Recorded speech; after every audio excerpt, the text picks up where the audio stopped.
call themselves a developer. You might not be a good one, you can just still call yourself. Okay, but that's a JavaScript. How many people in this room would call themselves a user? Interesting how so few of you, those of you develop stuff and none of you use it. That's bad UX, by the way. You should really get involved with using the stuff that you do. Put eating your own dog food. Hi, my name's Tim. I'm the WordPress platform lead for FitRecipe.com. We're a hosting company. We're here, etc., etc. I'm also the developer advocate there. I'm fairly well known in the WordPress community, I hope. And that's normally the point where I stop with introductions and carry on. But just for this evening, I'm going to go one little step further and explain a bit about my background. Because if you've not heard of me, I'm just a random bloke who's standing in front of you. And trust me, when it comes to security, lots of random blokes will tell you, and girls will tell you, a lot of stuff, and it's all crap. So everything you hear tonight, you need to take with a pinch of salt. You need to validate it. You need to make sure that it's true. It is, but I want you to know it's true, because then you'll believe the rest of the stuff when I try to sell you stuff later. Yes, there's method to the madness. But when it comes to security, when it comes to doing any of this sort of thing, always check your own facts. And something that works for one person might not work for everybody else. So that's the disclaimer out of the way. But why you should trust me, I have been working in the e-commerce and digital space for many years. I was a PCI assessor, so basically I looked to see if people taking payments online, whether they're doing it in a way that was compliant with PCI TSS. And prior to that, I worked as a penetration tester. So I used to break stuff for a living. It was fun. I have many stories. There is a camera there, so I cannot tell you most of them. When the camera goes away, we'll have much more fun telling really dodgy stories about people who really would hope their sites were secure, like the MOD. These days, I do stuff with hardware, and with the WordPress platform, I help manage and maintain security for just over 18,000 WordPress installs, which is a scary number. When it goes wrong, boy, can it go wrong. But we very rarely have any problems. We also have a shiny new WordPress platform. It's $14.95, you really should buy it. That's the end of the plug. So I'm here to answer a very simple question. Is WordPress secure? The answer is yes. No. Oh, maybe not. No, maybe not. Oh, right, yes, again. That's pretty scary. Is the WordPress ecosystem secure? The answer is not really. How many people here have written a theme or a plugin? Cool. All of these people are to blame for your woes if you didn't keep your hand up. It's all their fault. How many people here are core WordPress developers that are core committers to WordPress? We have two people. Good news, it's probably their fault too for the really bad stuff that's in WordPress core. The reality is, however, WordPress core is incredibly secure. When you are powering over 25% of the web, people make your platform very secure. As a security team, it is regularly audited. Shoving WordPress on a site isn't a security risk, it's a good thing. It is probably the most thoroughly tested piece of software out there. Certainly it's one of the most thoroughly tested pieces of software out there. And I mean, there's one of the guys who's on the security team, I believe actually works on NASA and was doing code reviews, security code reviews for sending like shuttles and things into space. Not a direct comparison, I know, but gives you an idea that there are people who actually genuinely are looking at this stuff, including people who work for security agencies, and that's as in the security services, not just a random company offering pen testing. So WordPress itself is very secure. The problem is the WordPress ecosystem is made up of hundreds of thousands of plugins, as many things, and then we have a problem in the form of users. And basically, once you insert a user into some sort of system, all hell breaks loose. I'm not going to go through. I'm not going to go through individual threats and metrics, because if I do that, the goal for this presentation is not to terrify you. The goal is simply to make sure that everybody leaves here with one or two things that they will go and do tonight. But that doesn't mean if I don't scare you a little bit, you won't go and do it. So I've been talking for about 6 minutes.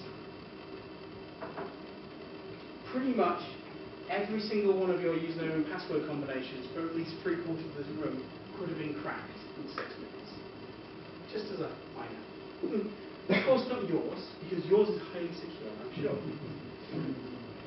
I used to do a little thing where I used to have a list of passwords and put it up on the screen, and then we had used to hide a little camera somewhere out there. And then later in the presentation, one of my friends would do it online, and one of my friends would go and take the screenshots and put it back, and it would be a picture of the faces of all the people who were seeing their password on the screen, going, right, and stop doing that, maybe because it was actually quite scary how often it worked. So an unconnected network is a secure network. It's also not a network. It's a great phrase, and it's going to summarize pretty much everything I'm going to be talking about. There's a balancing act when it comes to security.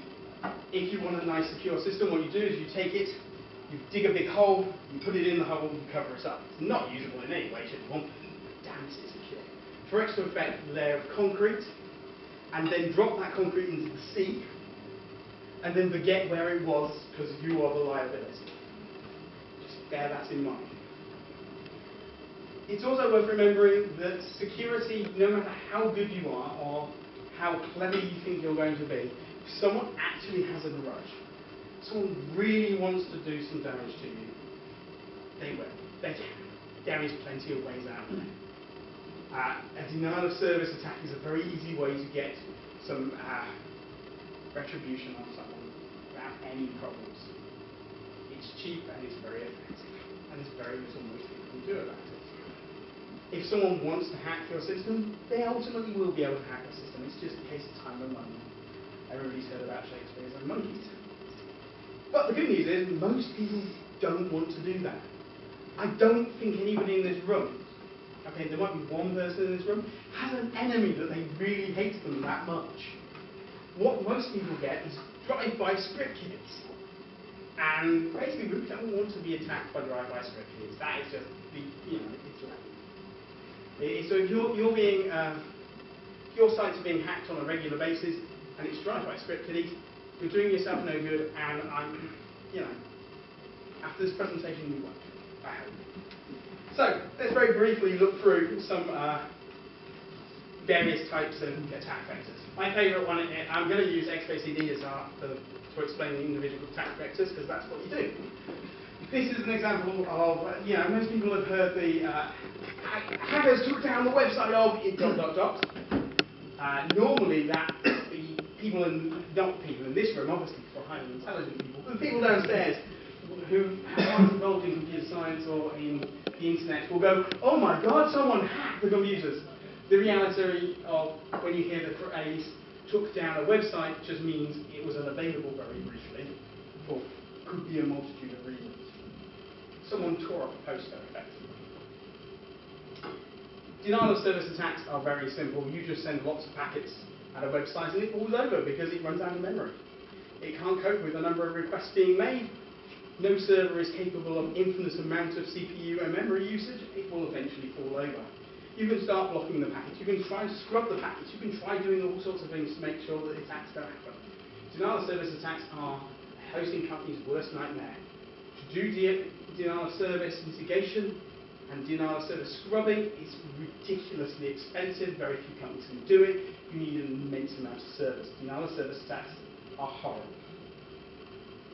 The sad thing is that the vast majority of you will never have a denial of service attack targeting you specifically. They're just targeting the IP range you happen to be on to try and knock the server off that you happen to be on. It's about the only advantage for a dedicated server these days, because there's no other real advantages to it. We can't really do much with denial of service.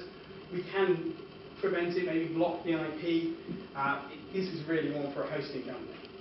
However, something you will be may have come across before, cross-site scripting. Some of you may have seen a modified version of this XKCD, or rather the original.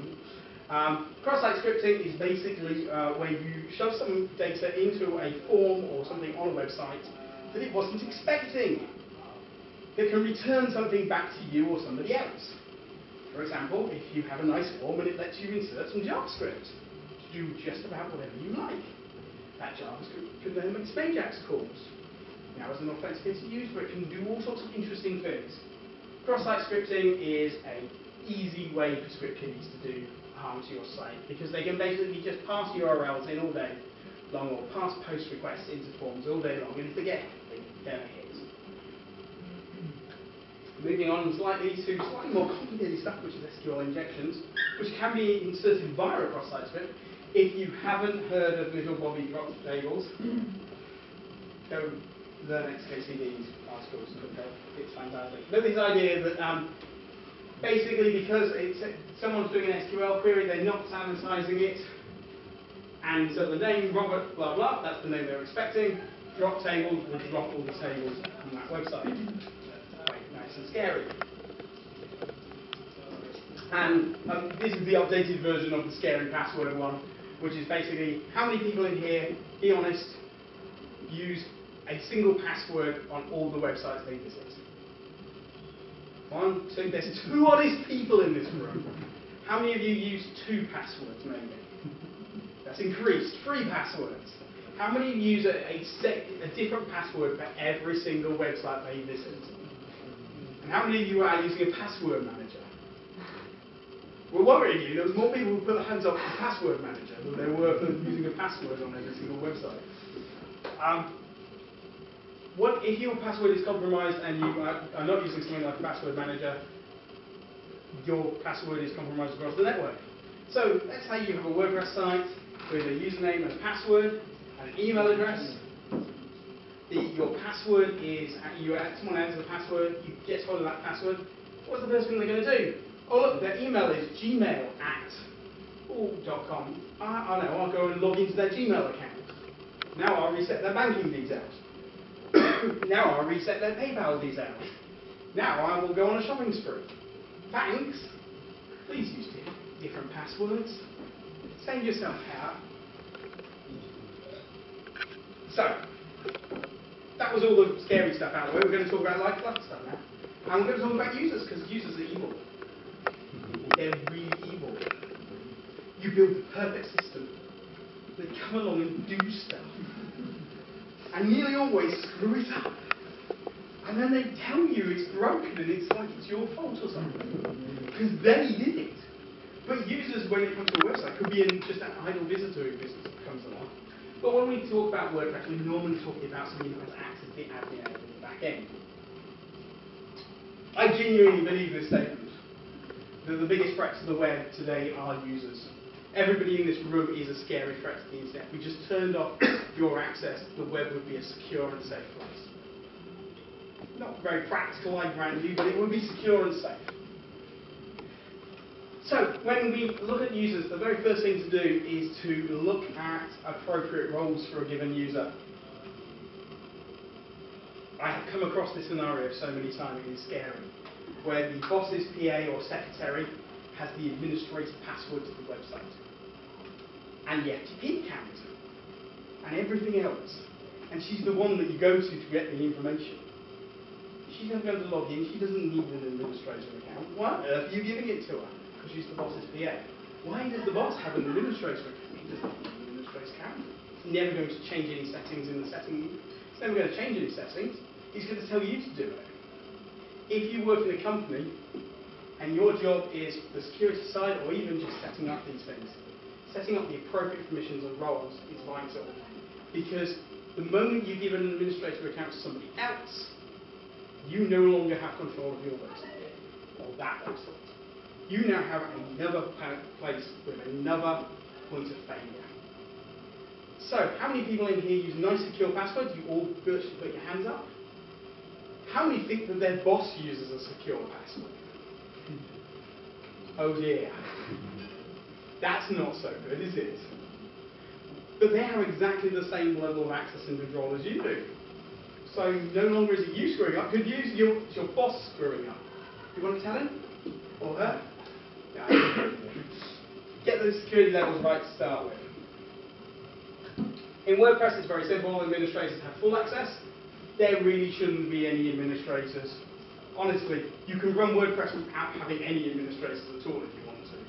It's a bit complicated setup, but certainly sitting in a scenario where you won't have administrator accounts that are locked out by default, where you don't know the password because you just reset them each time, or however you want to do it. You can use something like WP-CLI or a plugin to create an administrator account at any given point. For your day-to-day access, if you're just adding posts, you should not be logging in as an administrator. Editor, that's a perfectly good account. Author, that's a really good account. Contributor, you're starting to get a bit dodgy. Do you not like these people or something? If you don't trust someone, should they really be in the back end? There are times where you would want to contribute a role, depending on big workflows. The subscriber is just a really bad role. This is just, I'm giving you access to do scary shit with no reason at all. But the good news is we control all of this. And we control who can have a role, but more importantly, we control what roles and capabilities things have, and the ability to add new roles. So you can use things like WP-CLI. What's WP-CLI? It's the command line interface for WordPress. So WP-CLI is a separate binary that you can install on your server that if you have SSH access, or you can get SSH access, you can do a lot of stuff with WordPress, basically managing and administrating WordPress. It's used an awful lot by hosting companies. It's used an awful lot in sort of DevOps side of things. If you're a developer and you get SSH access, you should be using WP-CLI. It will change your life. And the WP-CLI pitch. You can also use Role Manager, which is a plugin that will do this, and Role Scoper is another one. They're very similar sort of things. And they allow you to go get rid of the administrator role and create a new one called Bob's role or Super Admin or something. One of the things I used to do was create a role for my client. When I used to develop was a role for my clients, which I called something like the Super Best Network Administrator. I basically gave it the best title I could think of that made them sound really, really important. And then took out all the important things like manage options. But I gave them the ability to add new users on a lower level, so that they would be able to add users, services, etc. So they felt like they were in complete control while not actually being able to do anything. Which I think is the perfect thing. Making sure your boss happy that they're in control while not letting them do anything. This is being recorded. My boss is going to look at this next week and go, so about my keys that I don't have access to. Oh, sorry. I am coming out of a cold, as you can probably tell. Getting the roles and capabilities of your users is a nice first easy step. Everybody today can go look at all the websites you manage. How many users are on there? What are the roles of those users? Is there somebody there who got fired? They probably shouldn't have a user account anymore. In fact, they definitely shouldn't have a user account anymore. The other thing to bear in mind with roles and capabilities is that WordPress doesn't care what the role is. There is very few times where, certainly nothing in WordPress core, there might be a plugin or two that's badly written, but whenever something checks whether you're able to do something, it's checking the capabilities. The other thing is while the WordPress admin interface shows that you can only have one role, there's nothing actually stopping you having multiple roles. This in itself can lead to very fun scenarios. We found a case not so long ago where we had a subscriber who was also an administrator. So when you logged in, you looked into the WordPress admin area, there they were, showing up in the subscriber column. When you clicked administrator, there they were as an administrator, but their role was subscriber. This turned out to be just a plugin that had gone haywire and caused this chaos. But it did show an interesting and fun thing you can do because you can just associate extra capabilities to a user, hence why subscribers are so particularly evil. Because a subscriber can be sitting there looking all nice and innocent with the capabilities of an administrator. So we can solve this by not having subscribers and making sure that our current users are well trained. speaking of well-trained, passwords. And we'll get to why we're focusing on users in a bit, but passwords. How many of you have a password that's over 8 characters? More hands? You can lie at this point, it's fine. Yay, good, good. How many of you use a passphrase? 1, 2, 3. The guys and girls who are doing password managers, you're okay. You can just smile for a bit until I scare you in the bed. Those people who are using passphrases, well done. A passphrase is basically taking 4 or 5 common words, stringing them together. You throw in some capitalization, numbers and other bits for fun. The idea is that basically the longer the password, the better. This, as you probably worked out, XKCD, had the answer. Take a few seconds to read it while I grab a bit of Coke.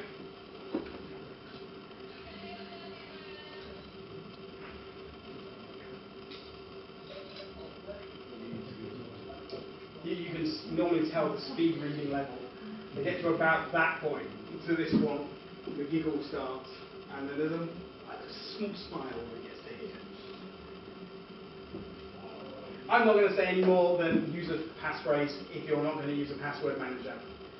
Make it strong. There are a couple of WordPress plugins. Any time I say there's a couple of WordPress plugins, I'm going to put together a big list for you, and I'll make sure that it gets tweeted out to WordPress via WordPress Bristol and to the meetup list. So don't worry about remembering random plugins, I tell you. There's a great plugin that allows you to enforce passwords, that modifies the password strength to allow you to actually enforce proper password strength, i.e. minimum 12 characters and stuff like that. I will post that up. But, to be honest, passphrases, they're useful, they're good, but really the killer is two-factor authentication. If you leave with nothing today, you're leaving telling me that you are going to enable two-factor authentication. I don't care which two-factor authentication you use, to be honest, though you'll all use Google Authenticator because it's easy. It does come with it, so the idea of two-factor authentication is you download an app or you use your email, and you basically, whenever someone comes in and puts their username and password in, they're prompted for the second factor of authentication, something that they have access to. In the case of Google, that's basically an app that you press a button or it's timed and it gives you a PIN code that you put in as well. That extra layer of security is there. Two-factor authentication basically stops brute force attacks. It stops people just randomly guessing your username and password because they've got to randomly guess your username and password and a randomly changing number. Good luck. It's not impossible, especially if someone didn't code the plugin very well, but good luck trying. Two-factor authentication is the future. You really should be using it. Please enable it on everything. Enable it on your email. Enable it on your hosting provider. Especially enable it on your hosting provider. Enable it wherever you can. Use a Google Authenticator. There does come with a slight thing. Google Authenticator is basically an app that goes on your phone. If you lose your phone, your life ends. But don't worry, they provide a backup key. The first time you lose your phone and didn't take a backup key, your life ends. The second time, you just feel stupid for not doing a backup key. Take the key, make sure you've got a key in there. But yeah, two-factor authentication. Please, everybody install two-factor authentication. You really, ultimately, you will stop brute force attacks. Why is that important? Oh, tell you what, password managers. Password managers are evil. Don't use them. That's not strictly true. Password managers are absolutely fine. How many people use a service? Something like 1Password or LastPass or something like that? Cool. How many of you backed up the database in the last couple of days? Actually, that's pretty good. There was like, most of you put your hands up. So, out of curiosity, who's using LastPass? One. Cool. None of my choices work. 1Password? Or more? Yourself? Secure for Mac. Okay. Anybody using KeePass? You're good. Well done. You're good. You're using the only sensible password management solution. That's not true. Everybody who's using a service, have you considered what's going to happen when the service dies because it's run out of money? when Cloudflare stops working and the servers go down. When you do anything to change their terms of service. When you log into a website using a password manager that happens to be a porn site and therefore is illegal in certain states that have servers in there. Can they terminate your service? Have you worked out how you're going to retrieve your passwords? Oh good, I'm glad to see you have all that. Problem solved, then you're fine. Those of you who, and that's fine if you can work out your way through, if you're happy with the risks that are associated with password management, brilliant. There is this halfway house gentleman there is using KeePass. KeePass is really an open source solution. It stores it in a database that you have access to. You can share that database in multiple places. You can put it on an encrypted drive somewhere. You can share it between your phone, etc., etc. It has also got the worst user interface on the planet, and has a regular update and is a bit of a hit-and-miss service. But it's open source and that's good, because at least you know what's going to happen. I'm not going to dig up and say password managers are brilliant. Neither am I going to say that they're terrible. They are very much a personal choice thing. I use KeePass for some stuff, but to be honest, I use passphrases for most other things. It's up to you whether you want to use a password manager. This was a quote from one of my colleagues about 8 years ago. Boy, does he feel stupid. And I'm sure in about 2 years' time, boy, will he feel smug. The very first time one of the big password management services go down for more than a few days, he's going to feel very, very smug. So if you going through, we've done all the users, why are you on there? Yeah? Stop it. We're going to bloody things out. Users aren't evil. Users can control everything. Users have access to everything. Users have access to plugins and themes. Users have access to be able to write files. Users have access to change data. We started with users because they are the problem. You are the solution. Nice passwords. Good, strong passphrases, or a password manager, your choice. Two-factor authentication, if I don't say this enough times. Two-factor authentication. And bear in mind that two-factor authentication is a service. Consider that when you're trying to work out how to recover from this. Good news is it's a service that in most scenarios you can optionally opt out of and turn it off on your server. So that's possibly a benefit or a hindrance. Audit your users, find out and make sure that they're doing this. That can only be done through education. So everybody here, leaving here, not only are you going to get best passwords, because most of you probably are using a really weak password, not only are you going to turn on two-factor authentication, whether you're using WP Google Authenticator, whether you're using two-factor auth, which is going to be in WordPress core at some point in the reasonable near future, and is available as a feature plugin, but you're going to go to your offices tomorrow and ask everybody if they're using two-factor authentication. You're going to send them stupid XKCD articles, because that is probably the best way to convince people to do anything, is to send them a cartoon. And with your help, we can probably spread at least vaguely good practice to another 100 people. You know how people talk about, viruses and malware as STDs? Consider yourselves all condoms. Please go out and spread yourself as much as possible. Moving on, plugins and themes. Plugins and themes plugins in particular, are wonderful. They're amazing. Who imagined 8-9 years ago WooCommerce existing? Instantly turn WordPress into an e-commerce system. Who imagined that? Well, probably the guys who made Jingo Shop thinking about it. But ignore that. Who else would have imagined stuff like that? It's brilliant. And you get a plugin for everything. And plugins are written by such a wide range of people, just like WordPress. WordPress being open source is such an achievement. There's a guy who is a priest who contributes to WordPress core and writes plugins. There are professional software developers. They are quite extreme differences. I'm not going to tell you the software developer is going to write better code, because it probably isn't. But you have people at all different levels writing WordPress plugins. Some of them will be thinking about garbage handling and how to do memory. Some of them will make sure that they're sanitizing their inputs. Most of them won't. Most of them won't actually be thinking of any of these things because it's doing the job that they wanted it to do, and they put it on WordPress.org or they put it on GitHub or somewhere, and now it's out there. You've come along and you've installed this plugin. Did you check it? Did you make sure it does what it says it's going to do? Did you make sure it's not making any remote calls anywhere? Or that it is doing the job? Plugins can do anything, and the moment you install a plugin, you have effectively destroyed all basic security that comes with WordPress. We can now say that your site is insecure until you can prove otherwise. So it's a fair case. We don't know anything about this plugin, but we know Tim has told us that WordPress is secure.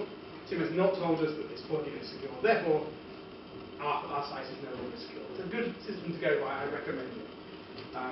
The problem with this is that then everybody goes, so Tim, this plugin, is it secure? And he's like, now I'm doing security audit. Wait, that is partly my job. Once you've got a plugin, you can do absolutely anything. We're all screwed. So what do we do? 100 good plugins makes absolutely no difference if you have one bad plugin.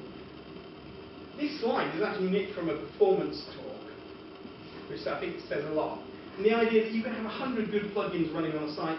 If you have one slow plugin, one bad plugin, it's going to slow everything down.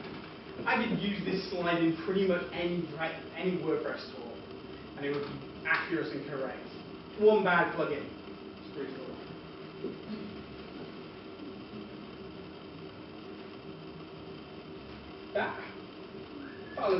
So, plugins, we're going to come a bit further along to in a second. Remember those users? And I said they could edit things and they can add things. Well, by default, you can upload a plugin from the WordPress.org repository, or you can upload a plugin via a zip file, or you can upload a theme, etc. But you can then edit the files using a file editor that just basically lets you just change the code. So we're one password away from somebody being able to take complete control of your site. One little insignificant password away. How many administrators did we have again? Oh, was any of them your boss? Sorry about that. When you see things in theme files, and you will inevitably have come across this at some point if you've been using a WordPress site for many years, base64 encoded crap in a theme file. Nearly always, that theme file has probably been got through the file editor. So someone has brute forced your password and gone copy paste bump. Except they haven't gone copy paste bump. Copy paste bump implies that they actually care about you. That they have even the courtesy to log in. A bot went copy paste bump. That's how insignificant it was. They managed to brute force you in, popped it into the theme file, and now you're a Viagra spammer. Or more likely, you're sending lots of packets to somebody else. Viagra spamming is good. That means that they've actually correctly managed to set up things to make it go out to the correct send mail. It turns out hackers are really terrible at coding. The vast majority of problems that we have on our network is because someone has managed to hack into a site, but then not been able to work out how to send an email. And so it clogs up our systems because they're sending lots and lots of bad requests, causing error log files to grow exponentially big and fall over. In effect, causing a denial of service attack because they're incapable of coding. Scary world we live in. Let's disable the file editor. Whack, that means you don't deconfig file. File editor's gone. Nobody in here uses the file editor anyway underneath the admin. Do they? Good. Then we don't care about it. It can go away. No one's ever going to notice. When I say no one's ever going to notice, we popped this line into our standard config file for our setup, and we've not yet had a single person ever complain and say the file editor. Someone will at some point, I'm sure. But for the time being, no one's noticed that it's not there. Really simple, really easy. The next obvious place, let's assume that they've managed to not take out our user, is to lock down our uploads folder. It's the bit where we're basically accepting stuff from the public, whether that's a forward-facing contact form that has an image thing to upload, whether that's something in the back end for a plugin or something that we've just not set up, whether we're actually adding the media ourselves and we're actually uploading a virus to our own site because we really are that way inclined.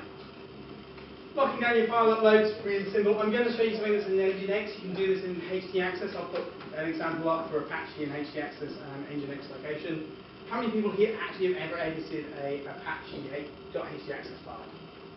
Cool, so that's the majority of you. How many here have updated a Nginx config file? Less of you. I should have done the other way around. Never mind. They're pretty much the same. This has actually come directly out of our standard config file for our WordPress managed hosting. So you're seeing a massive secret, trade secret. Woo! Basically, at the top, we're saying that if you've got a wp-content/uploads folder, that if someone tries to, in their browser, connect to something inside that has a .php extension, we say, If they try to upload it and then access via a browser something that's info, all of this stuff, anywhere in their site, we go, If they try to access a Perl, CGI script, Python script, a shell script, a Lua script, or anything else, and if they make direct access to try and get the database, to be honest, we didn't need to put that in because it would just render a white page. But just on the off chance we're having a bad day, we forgot to set up fast CGI properly, or BFDM properly, and it does spew out something to the wider world. We also sit deny that. To be fair, given that PHP FPM loads just up that file section, we're fairly screwed at that point. If we got down here and it's doing that. But meh, it's extra protection. I thoroughly recommend you do the same. Make sure you upload in your uploads file that you can't actually execute anything. In the perfect world, you lock down WordPress so that it's actually not writable at all.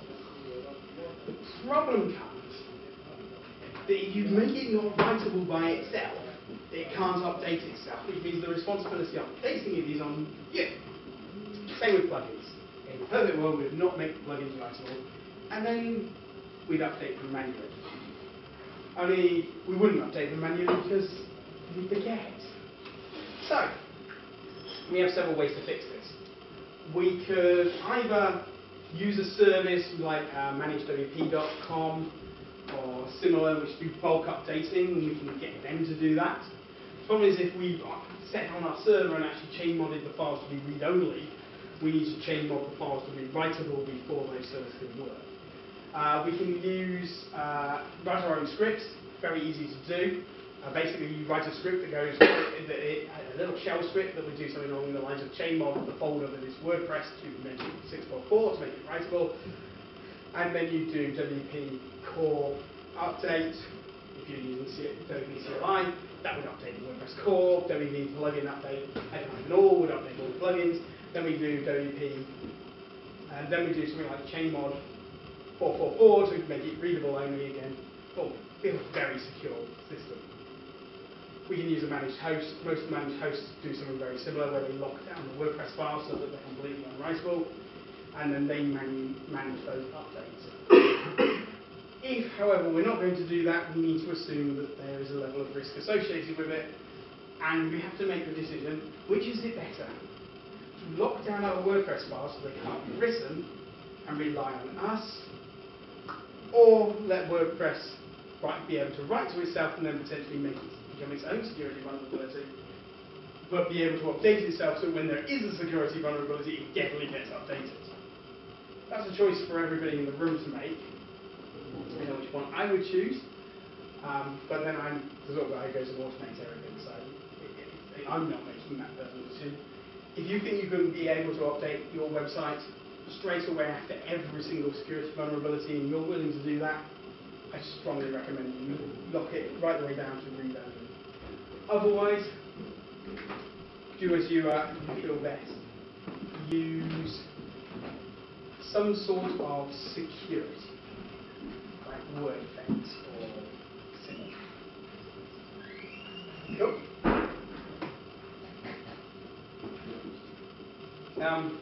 they sell themselves as a web application firewall for WordPress. Very cool. They inspect packets and make sure that there's no dodgy evilness. Good for looking out for SQL injections and cross-site scripting. Have you ever tried turning it on and then turning it off and seeing how quick your website is? Have you noticed that there's a substantial difference? That's because every single time that anybody visits your site, or anything visits your site, things like WordPress are jumping in ahead of it and going, hey, I'm going to inspect that and then pass it through or say deny it.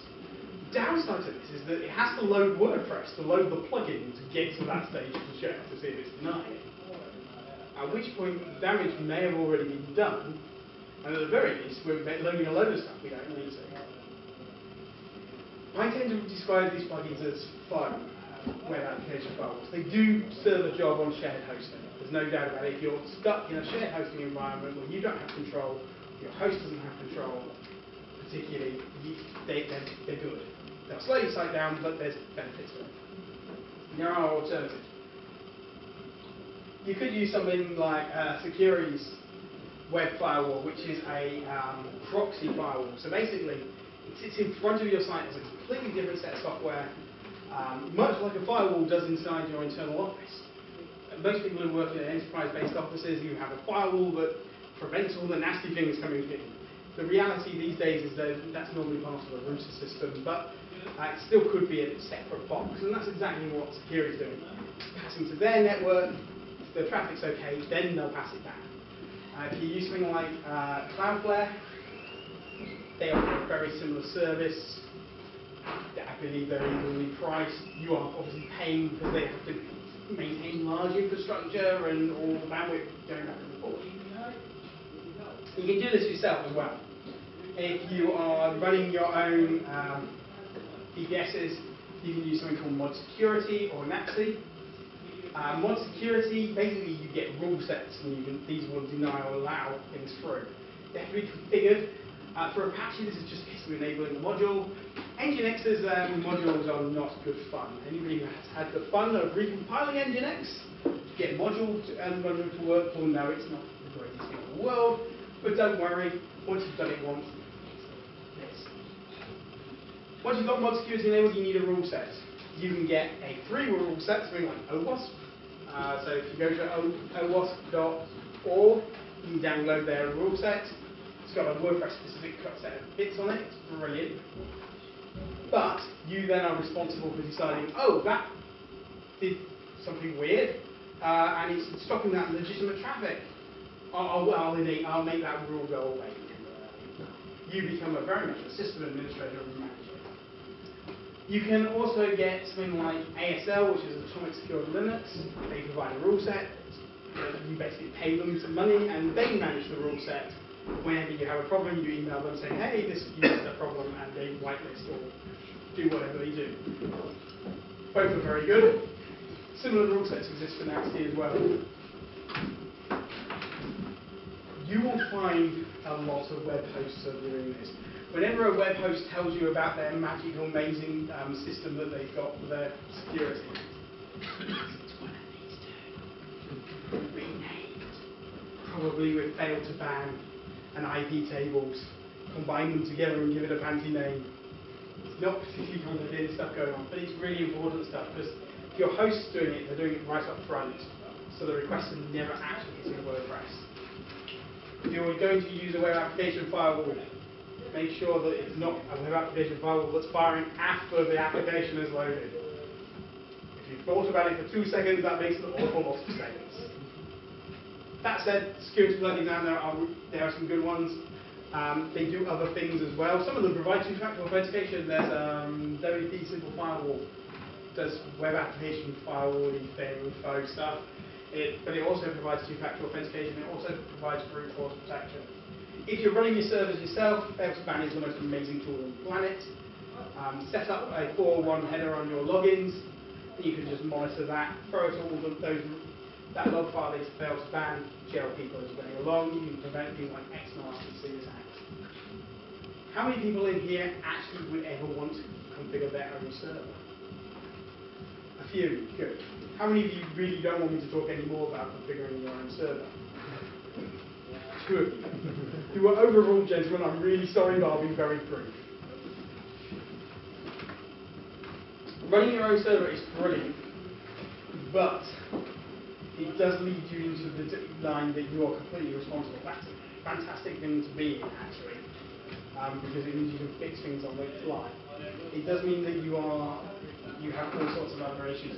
If you are using mod security, I really recommend you keep your rules updated. If you are using the OWASP rules, they do get updated fairly regularly. If you're using fail to ban, do keep that up to date, and also consider the fact that fail to ban. So fail to ban basically is just a rule generator. It goes, that IP is appeared in this log. It's done this X number of times, whatever rule set you've given it. I will ban it temporarily. I'll say, no, you're not coming in for 10 seconds. You're not coming in for 2 minutes. You're not coming in for 10 minutes.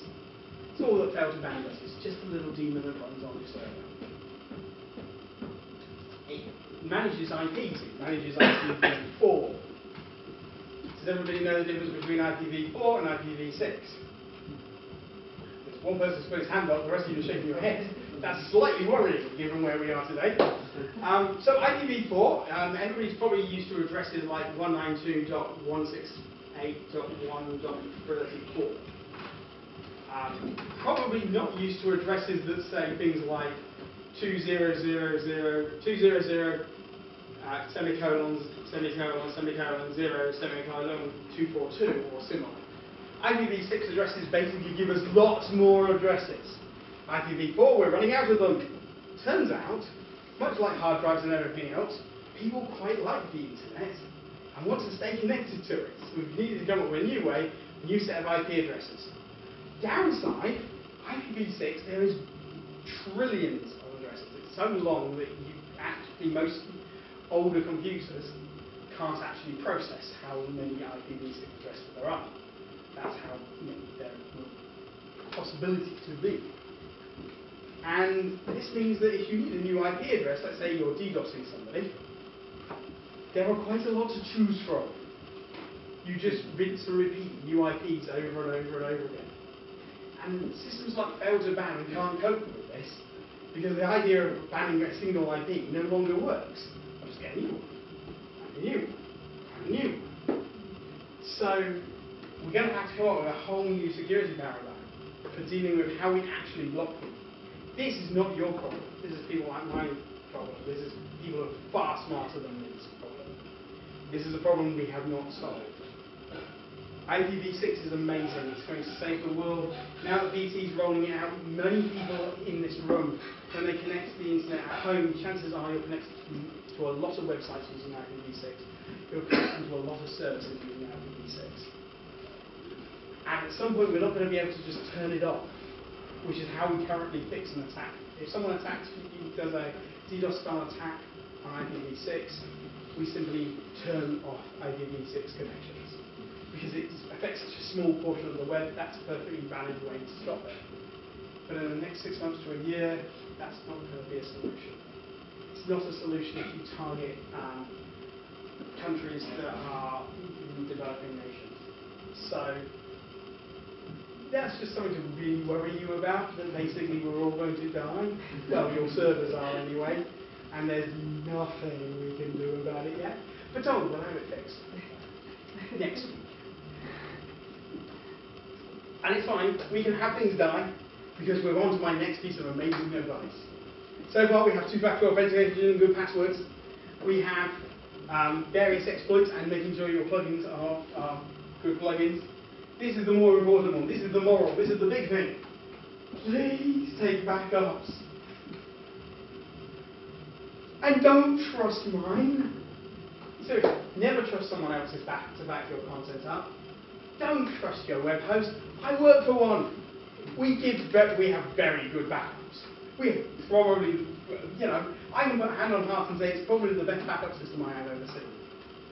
I wouldn't rely on it. Computers break. Storage is not infinite. Things happen. On a Tuesday, we might have changed our minds and stopped doing backups. We won't. I realised that the same week it recently is a PowerPoint with this statement. Other hosts might just stop doing your backups.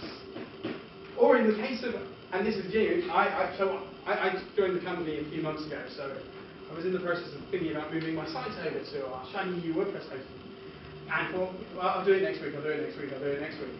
And then another company who I did host with decided to do it for me, in so much as they turned off my server, which was associated to an account, which they turned up, which included my backup server, which they turned off. And I said, oh, well, okay, I get that you've discontinued this server, that's fair enough, that's a bit gutting, but you've turned off my backup server and I'm still paying for it, turn it back on again, and they did. And it didn't look quite the same. It was missing a few important things, like my backups. But what they gave me was a fresh new server with no backups on it. I've been having fun for the last 2 weeks, making my site come back. Thankfully, I did have my own backups somewhere else, and it just required me to be in the right place to get things back from relatively recently. Backups. Never trust your host. Always take your own backups. Store them in lots of places. As many backups as you can. But bear in mind, you only need to back up actual things that are going to change. You do not actually need to back up WordPress core. Because no one in this room will ever edit WordPress core files. So you don't need to back that up, because you can get a fresh copy. You probably have your plugins in some sort of fancy pants version control system. If you do, you don't need to back them up. You just need to back the data up and your uploads folder and the thing in the root and all the things that you fiddled with on the server because you didn't actually use version control properly. It's a relatively small amount of stuff, hopefully. Back it up daily. Back it up hourly. Back it up in real time. Don't do that, that's stupid. But back it up daily at the very least. Please, please, please back up your stuff. Go and check your backups are working. So how many of you do backup? How many of you, when you said you do backup, are actually using your host's backup solution? As one of. Good, that's the correct answer. Your host should be your last resort. They should be the terrifying thing where you have to grovel to them to go, can I have a copy of the backup? Or ideally, can you press the button and make it come back for you? But if you are taking your own backups, when was the last time? So everybody who has their hands up, they take backups. Because everybody's going to go home and set them up. If they haven't, when was the last time one of you opened the zip file or the tar file that had the backup in it? In the last, let's say, 7 days. There's a very smug person who you get the distinct feeling you had a bad time. If you haven't, go home tonight. Check that there's some data in there, and just try and take that data and put it back on your website. And check that when you do that, you have your website back. Not a bit of your website, all of it. A good example, we had one client who, thankfully we have backups because we're a good hosting company, we have lots of good backup systems. Backups are good. But they've done their own backup. And blessed them. What they backed up was WordPress core, and not the WP Contents folder, and not their database. They backed up the very thing, the only thing in their system that they didn't need to back up. I didn't know whether to cry for them or be proud of them, because at least they had backed up. We got half the message. We just didn't get the second part, which is check the backups. Are you all going to go back up stuff tonight? Because if you don't back up stuff, what happens is you will be hit by something. A natural disaster, a meteor strike on your hosting center. You laugh. Meteors come out of the sky all the time. To be fair, it would take something like a meteor strike to affect most data centers. They do happen. I really don't want to be in one when it does. It would be scary for starters, and I'd be dead. Both of these are bad things in life. But if you've got a backup, it doesn't really matter what happens next. If you know how your backup's going to work, you can reverse what's going to happen very quickly. You can spin up new versions of your site very, very quickly. You can be back online to be hacked again and again and again. This is a robust and very simple tactic to stop hacks, is to just accept that you're going to be hacked and then just replace the content. I don't recommend it, but it's a good practice, and it's a nice save your ass version. If you want the person responsible for keeping the website up, make sure you have a backup, make sure your backup has backup, make sure you know where the backup is, make sure it's not on the same network as the backup, and indeed not in the same account like I did. See, everybody's fallible. I shall now preach backups to the heart's content. Backups are really important. I'm now going to throw you a complete curveball and say, WordPress is evil, WordPress is broken, all your plugins are dangerous. What you do is not run WordPress online. Imagine if I had WordPress on this laptop. It's very hard to hack this laptop. Not impossible, you've got a network connection and I'm screwed. But it's a Mac, so at least it's not Windows. It'd be better if it was a full Linux system, not just a BSD screw up version. But I could be running WordPress on here, I can make my posts, and then I could generate some static files and I could push them outside. This sounds like a stupid idea. But how many people manage a site? Hello? They manage a site, clearly. How many people manage a site which is a vanity site? There isn't actually any real... You need to update posts, you need to change posts, but they never get comments. There's not even a contact form on there. There's no real data. It's all really static. You're just giving interesting posts. I do. Yeah, no, I've got loads of them. Informational sites, that sort of stuff. They don't actually... Wouldn't it be much easier if we just put WordPress on a server somewhere, which was tied down to your IP address, so only you could log into it, and then we allow that, then all we did, every time we hit publish, we just generated some files, used a program like FSWatch to keep watching of the directory. When the file was generated, we uploaded it to S3 or GitHub or anywhere else we wanted to go, and hey presto, the site is now live on the web somewhere else. That'd be great, wouldn't it? Good news, that's very easy to do. There's a plugin that does that. There's actually quite a few of them. My favourite, only because it's the one I used a few times, is really static. Both from a performance and a security point of view, taking WordPress and making it hide out of public view is not a bad idea. It's not security by obscurity, it's security by a big firewall. I like these. This is a good way of doing security. Putting the thing that is vaguely vulnerable behind out of your TMZ and putting it inside your private network is brilliant. What really static. As I say, I've got these all online. It's an extreme reaction. It's not one I would recommend for most sites. Any site that requires some sort of dynamic content, not going to be a solution. But it was a curveball at the end to make you start thinking that security is very much about finding the right balance. Do I have a nice slide that says that? Okay. My nice slide is right at the end. So really static is plugin.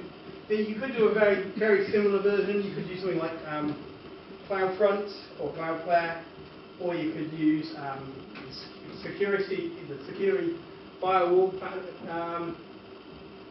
Web firewall actually does a very similar thing-ish, though it's making actual requests backwards and forwards. You could set up an Nginx as a proxy server, which is caching it using fast CGI cache on a permanent basis, and then just lock it down so that your IP connects to that remote server. So the idea there is you have an Nginx server that sits out that's publicly facing, then you have a separate server that's running your WordPress. The create a connection, whether it's an SSH tunnel, whether it's a VPN, or whether it's just that we've got the IPs down on either end, we can pass those through to our cache version. Our cache version sits out in front. I have one final thing to talk about, which is SSL HTTP2, that I'm going to suggest I get a drink, I give you a beer, and then I'll come and sit here. SSL HTTP2. It's not often that we can do a compromise and win. How many people know what SSL is? How many of you know it as the big green padlock? Okay, big green padlock's fine. Not the best practice in the world. Big green padlock makes things secure, works by encrypting connections end to end. All very positive things.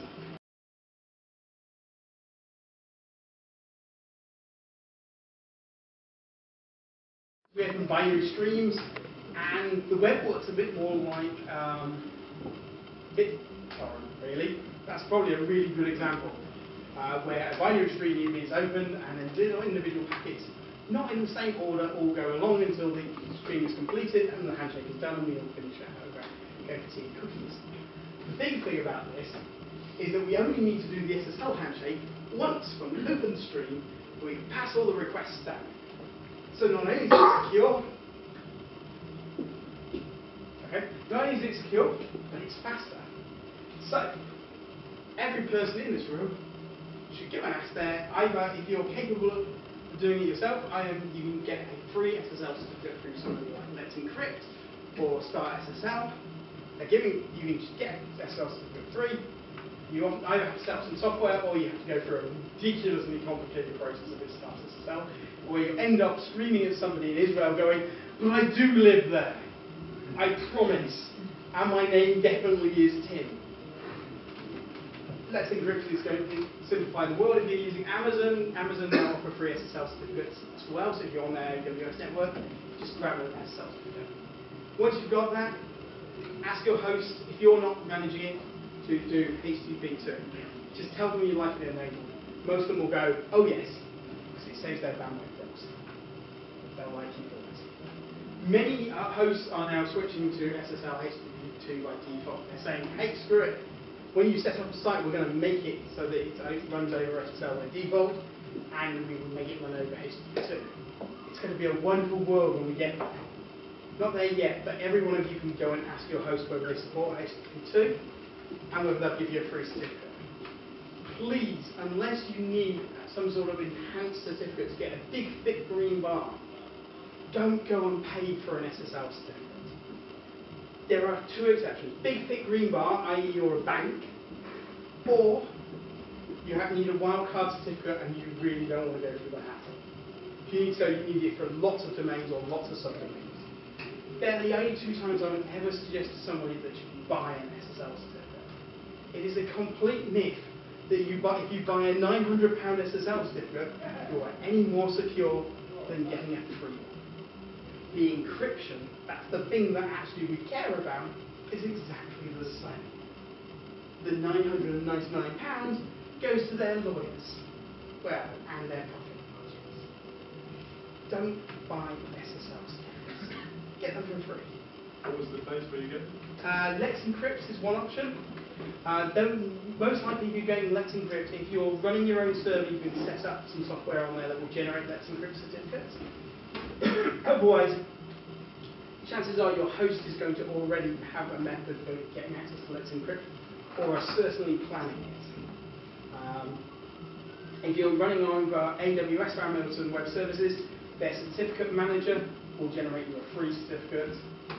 Or if you don't want to go through the hassle of setting up software to do this, if you're and your host isn't going to provide Let's Encrypt, Start SSL, who are an Israeli-based company. They have some very weird quirks, but they give free certificates out. Please don't buy SSL certificates anymore. And I want to leave this attention of security is about balance. For the user, it's all about compromises. For system administrators, how much pain they're willing to take, how much hassle they're willing to go through, how much blood, sweat and tears they're willing to do. You guys all have the capability of keeping your sites incredibly secure. You can take them offline, you can never use them. Every time you use a site, you are making it a little bit secure. I'm not going to preach to you that you can change the world. What I am going to preach to you is that you can make your passwords strong. You can turn off file editing. You can actually check that plugins are reputable and the ones that are doing things. If you're writing plugins, you're going to sanitize your input, for God's sake. You are going to take backups. And you are going to go home tonight and test those backups. And you're going to enable two-factor authentication. And if you do that, try-find script keys are unlikely to bother you. It doesn't take much. It's not, most people will spew off massive amounts of stuff that you have to do. Do this. The WordPress hardening section on the codex is 1.5 miles long. Read it. By all means, do most of the stuff. But then enable two-factor authentication and secure passwords. do a certain amount of plugin, or is it going to take a backup? And your life will go. And that's what I want you to do tonight. If I haven't taught you something, if you're sitting here going, I knew that, stop being smart. But if you're in that position, do come talk to me and I will terrify you. And then we can talk some scary, really scary stuff and some interesting fixes you can do.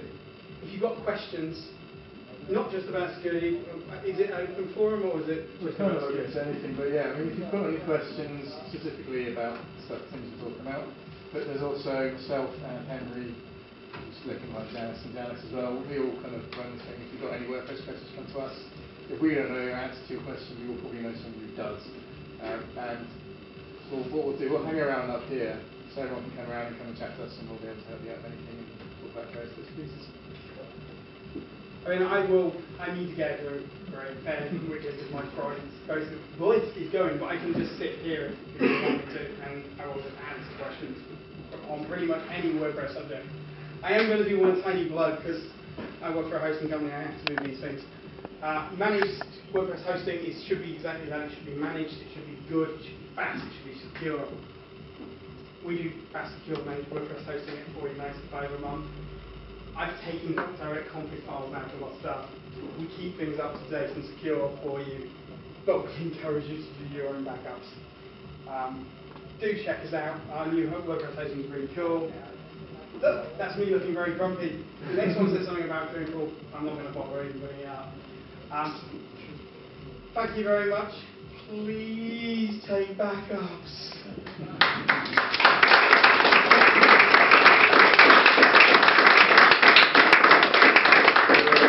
Just before everyone disappears, I'll let you go out. A couple of people want to say a couple of things. So if we get two from fire round up first, just because I have to write it down first. We will let you go and get a drink and everything. That way, it's very quick chat with a couple of people here. I'll literally 30 seconds. Basically, we're looking for a web developer to join our team, fluently PHP, JavaScript, and with the any sort of unit test or web testing, WordPress looking great as well. If you're interested, come and chat to us afterwards. Cool. And then Lisa from Upfield. My name's Lisa. I just want to tell you quickly about the Web Guild. It's a new not-for-profit organisation we started up, which is aiming to help clients and potential clients find the best web designers, developers and marketers for them. It aims to educate clients. So when you want to tell a client that WordPress is secure, when you want to tell a client why they're not top of Google when they went live yesterday, when you want to tell a client why they should open their webmail, it's an independent resource where you can send people to read all this stuff. We're trying to build a community of web developers and designers and marketers, so that when a client or potential client is looking for someone, they can find someone who can do the job. So we are vetting the people who want to apply. We have professional, continued professional development logs.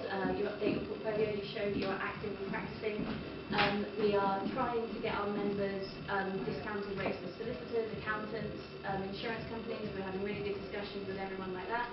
We've got lots of sort of banks with lots of customers, obviously, waiting in the wings saying, yep, they want to send people to our site once we've got members on there. So this is all coming out in a different order than I rehearsed, but hopefully you're getting the gist of it. So at the moment we're planning events, organisations, like I say, training and workshops for potential clients, trying to find good designers and developers and marketers, the right clients to help everyone, make the digital sector all nice and work to a good code of conduct. We need bums on seats, we need a community before we can start pushing this community. So if you would like to join us, there are no charges. If you sign up now, there will be no charges forever. Unless we get the government back and we want, then there will be an optional upgraded bit that we have to charge for because they will charge us. But we are going down these legitimate, proper routes with the government and stuff. There's a jobs board if you're advertising jobs. There's an events board if you're advertising events. All stuff like that. So if anyone is interested in getting involved in this early stage, if you go to thewebguild.org or come and see me in Bramcard, then we'd love to welcome you aboard. The WordPress account will mention some of this stuff when I chat with Lisa and get the addresses. So, and everything that Tim's done, I'm sure he'll put up online. I'll make sure the WordPress Twitter account. We're also on Facebook and we're also on the Meetup group. We'll make sure it's put everywhere so you shouldn't miss anything. Two things. Just want to quickly go through. Who knows about WordCamps? Put your hands up if you've been to or know about WordCamps. There's one coming up in London very shortly. It's basically a big conference about WordPress stuff, lots of talks. They're really good. Joe, just over there, is helping run it. So if you want to know anything about it, want to know what's going on, go and have a chat to Joe. He's going to tell you all about that. And the last thing, and you can all go after this, can you please sign on the sheet? There's a table just down the side there. We've got a sheet basically with hopefully all your names in. If you can just tick to let us know you've come. And beside that sheet is the stuff from Tim, who works at WordPress. There's hosting deals, there's free pens. Have a look at that stuff because it's coming all the way down. So that's kind of what he works for. So he's given some notes, grab a couple of the handouts. That's beautifully modeled there. And that's it. And if you want to come back upstairs and chat to people, awesome. Thank you all for coming. Really appreciate it.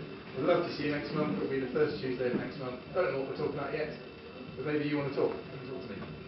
Anyway, thanks for coming, everyone. Really appreciate it.